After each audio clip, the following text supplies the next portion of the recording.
Y en el Provincial Radio vamos a abundar sobre un tema que ya lo hemos analizado y queremos tener distintas voces respecto de lo que pasó con el buque gasífero Esperanza días atrás en la zona de Punta Indio.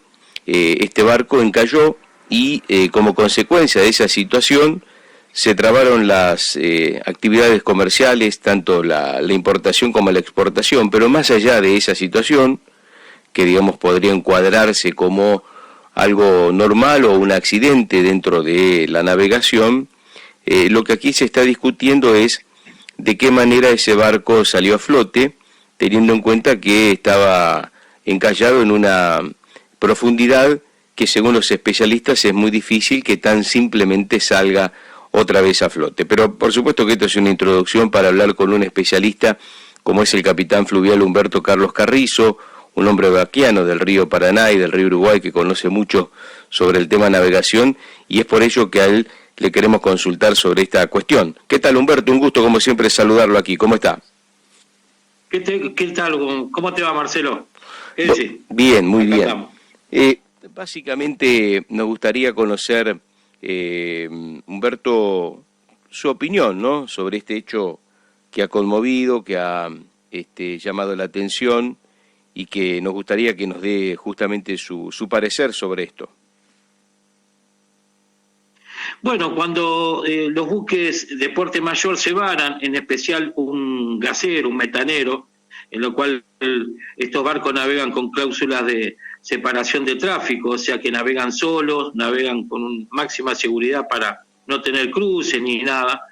Al vararse este barco, bueno, la preocupación de todos los tripulantes que esperan al gasero, los remolcadores, es muy grande. Entonces todos quieren salir a asistir, todos quieren salir de alguna forma a ver cómo se puede destrabar ese gasero, ya que sabemos que obstruye la navegación, y al tener el régimen de no cruzarse, de que nadie lo sobrepase, bueno, todos tenemos la idea de ir a asistir con remolcadores a ese buque.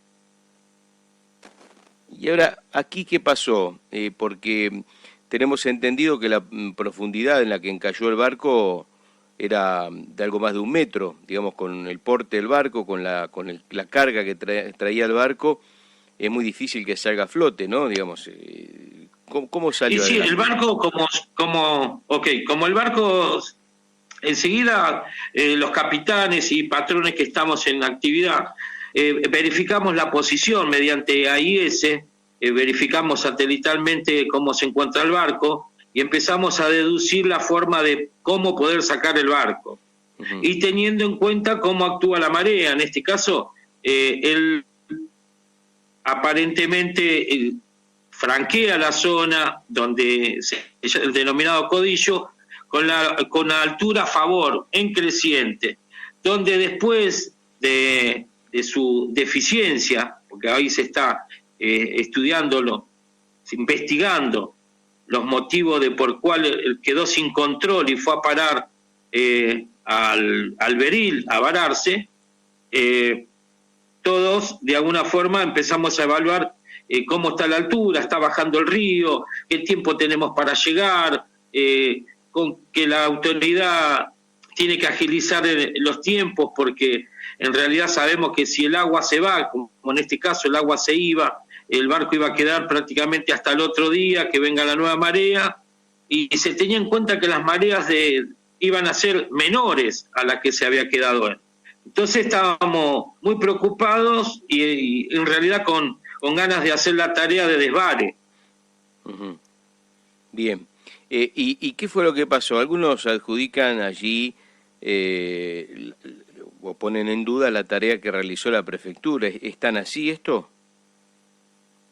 Y sí, en realidad los buques varados de entrada no están autorizados a mover sus máquinas y deben estar sujetos a que la autoridad de aplicación, la prefectura, haga las verificaciones correspondientes arriba al barco, se sonde alrededor del barco, porque se hace una planilla en la cual se saca todo el sondaje de alrededor del buque, para ver a dónde sería lo mejor, digamos, sacarlo, la forma mejor para sacarlo el barco.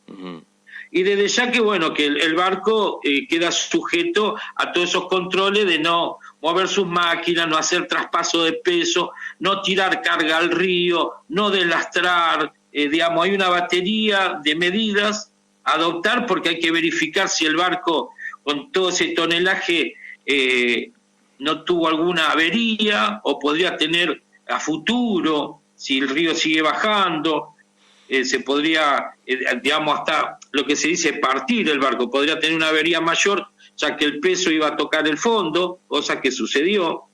Y bueno, en realidad la gran preocupación de todo, la preocupación general, es cómo el barco pudo salir con menos agua y prácticamente sin ayuda de remolcadores, porque en la zona llegó un remolcador y entendemos que la potencia de máquina que tenía no le daba para ni siquiera moverlo al barco. Un barco de 300 metros con un remolcador con poca potencia, si bien llegó autorizado ahí por la prefectura como para que esté. Pero bueno, muchas dudas con respecto a la tarea, ya que en el muelle, en todo lo que sería el puerto, se alistaron varios remolcadores, porque en realidad había listado ya con como prácticamente 15.000 caballos más de entrada para asistir, cuando el remolcador que estaba de entrada, el mirador, tenía el madrugador tiene 3.000 caballos.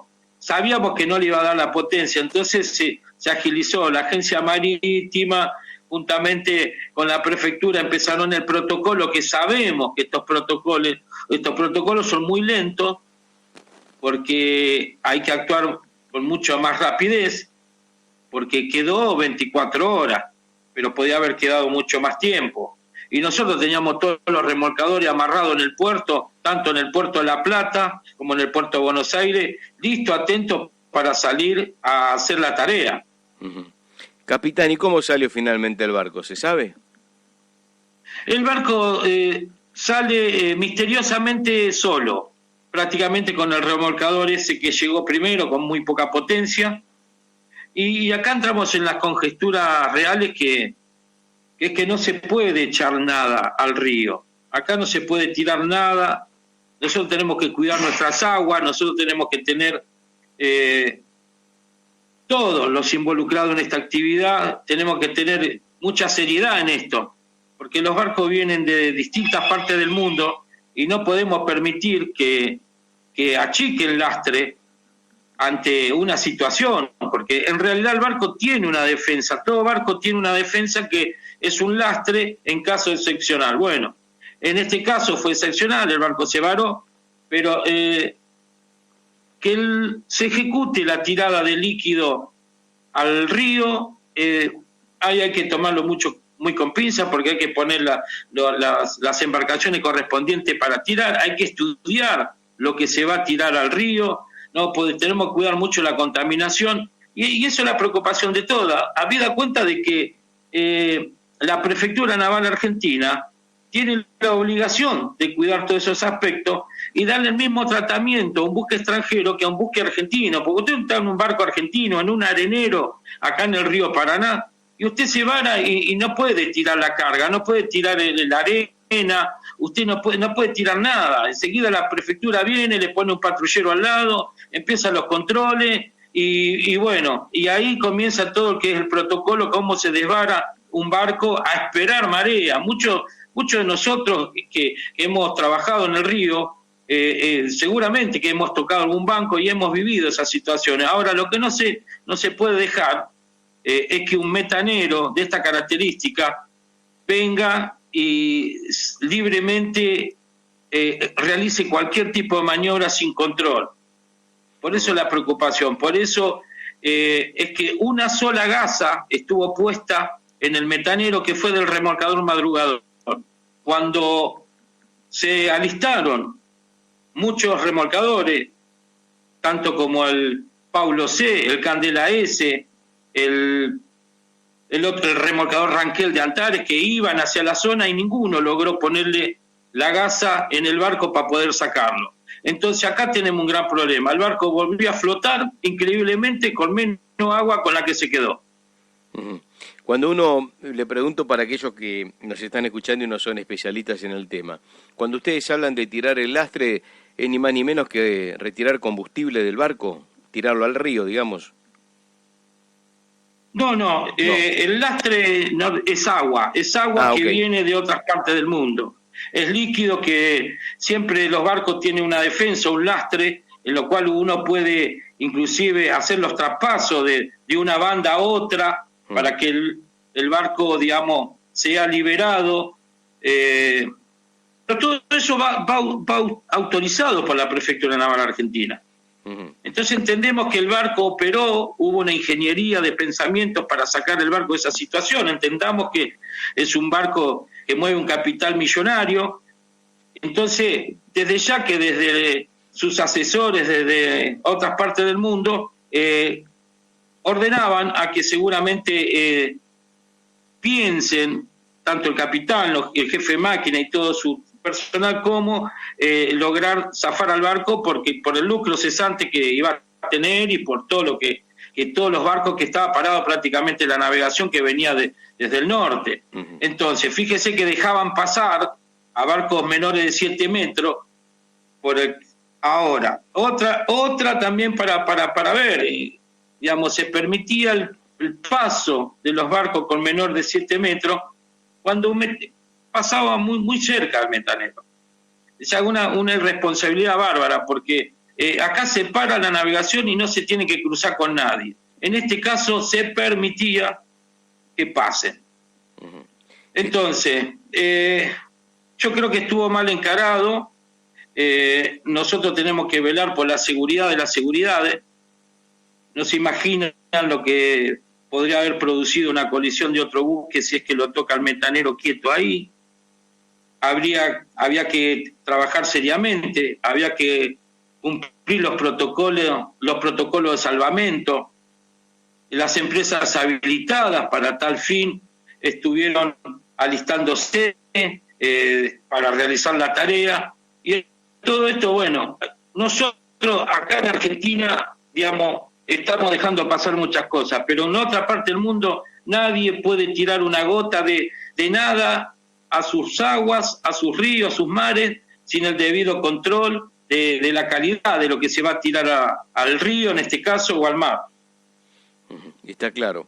La última consulta que le hago es, esto se da, esta situación que se dio, se da porque quien encabezaba el operativo desconocía de la actividad, que me parece que a esta altura de la circunstancia una persona que está a cargo de un operativo de estas características debiera saberlo, o hubo otro motivo por el cual, digamos, había que liberarlo rápidamente y como sea a ese barco que estaba allí interrumpiendo el paso de otros.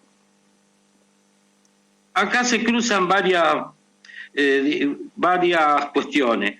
Desde ya que el capitán del barco y en representación de su empresa, él va a hacer lo que sea necesario para tratar de librar al barco de una posición incómoda como esta, que el barco varado.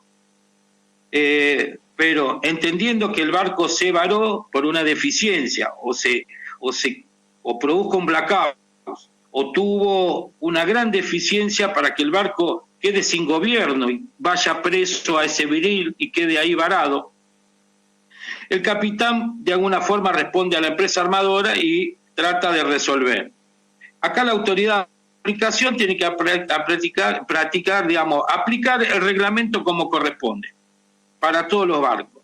Entonces, primero apostar personal, verificar que no se hagan maniobras incorrectas y todas las maniobras sujetas al desvare quedan autorizadas por la Autoridad Naval Argentina, en este sentido la prefectura. Entonces, todos los que estamos involucrados en esta actividad sabemos que es imposible salir solo en estas condiciones y menos con menos cantidad de agua.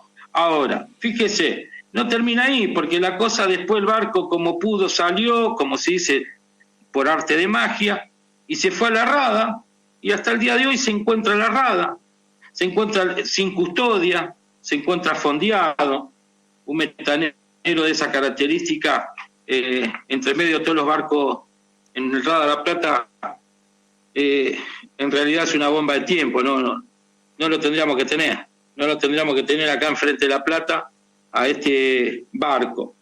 En realidad, bueno, seguramente que se están haciendo los estudios del caso y, bueno, inmediatamente se ponen los remolcadores que correspondan para acompañarlo a su descarga y luego acompañarlo a la salida, que se vaya nuevamente y bueno, y esperemos que vengan gaseros en buenas condiciones, porque nos podían haber causado un perjuicio muy grande a toda la nación argentina, obstruyendo nuestro único canal.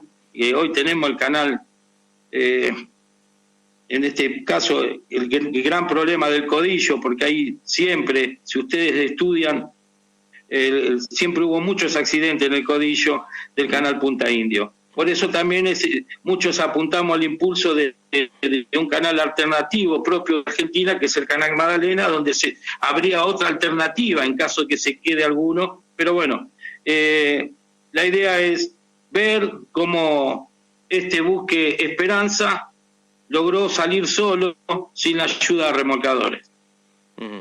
Está más que claro. Capitán Fluvial Humberto Carlos Carrizo, gracias por estos minutos con el Provincial Radio. Un gusto y bueno, esperemos mejorar nuestra actividad, que tanto hace falta, porque estas cosas no hay que dejarla pasar. Le mando un abrazo.